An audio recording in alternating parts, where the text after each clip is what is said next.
friend will talk to you about today is American. More American. Now we had a Scottish guy playing American badass. So American we are. We have our bacon. Put bacon in our burgers, bacon in our pizza, bacon in our ice creams, bacon in our something. Okay, you know. I can't do it. Roll my intro.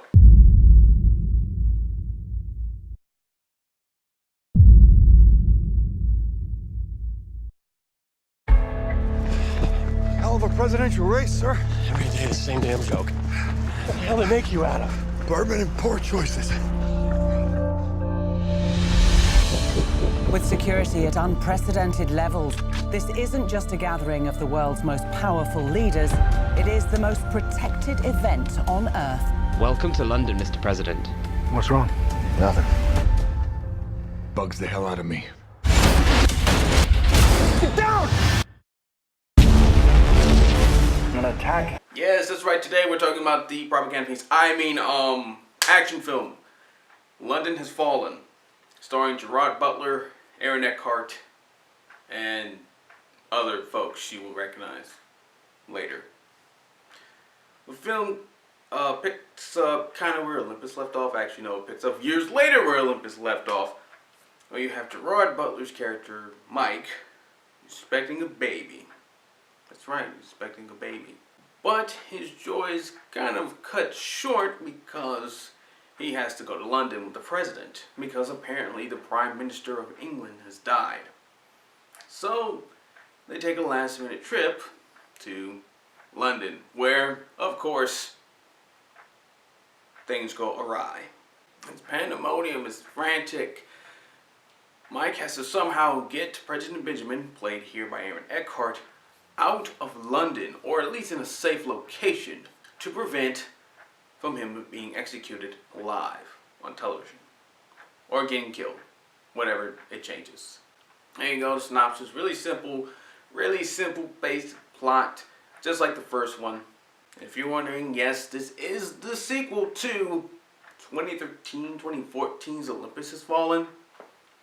And many critics, including I myself, gave it a pass. It was fun, short, stupid, but fun. We all forgave it. A lot of us were just glad that Gerard Butler just looked better. Little problem with this film though, unlike the last film, if you thought that last film was kind of pro-American, this is definitely pro-American. In which there's nothing wrong with that. It's just, cliched. Extremely cliched. So cliched that in fact, it's cliched in how some action scenes, it's got some cliched action scenes, cliched lines, cliched everything. Everything? Everything. But that's not to say it's all bad. Well, I mean, action scenes are good here. They're actually well paced and well placed. There's a scene where you have Gerard Butler's character Michael fighting a bunch of guys in a house. It's fairly well done. In fact, it's actually one of the better parts of the film. It reminded me of Olympus Has Fallen, its predecessor, but minus all the pro-American stuff. So yeah, the action scenes are good, and it's actually well acted for the most part. I mean, yeah, you got Gerard Butler doing his thing, Aaron Eckhart pulling off that voice in Batman, the voice we made fun of Christian Bale for. Aaron Eckhart's kind of doing the same voice here as the president. I don't know if he's trying to sound badass or what, but it just sounds weird. This film actually has a lot of well-known actors, and is actually well acted. I mean, this is, you would almost for 1 second forget that this is supposed to be an action thriller taking place in another country with physics-defying things. But because of that dialogue, oh my goodness, the dialogue. Oh, not only is it incredibly cliched, it's not even all that funny. Sure, there's a funny line or two, but it's not something you wouldn't see coming. It's like, oh, wow, that was so inventive and creative that I just had to laugh. And it does get me at times, but it doesn't push. What holds it back is the stereotypes and cliches that I mentioned before. It's not a bad film because it's pro-American or pushing Americanisms or whatever. It's a bad film because it doesn't do anything with them. It doesn't do anything different. Like I said, most of us forgave its predecessors, Olympus Has Fallen, even though it had some of the same things. Here they've kind of upped it, thinking that, oh yeah, more of it would be funnier. It doesn't work. It doesn't come across as satirical. It doesn't come across as clever. It just comes across as you're either trying too hard and sloppy.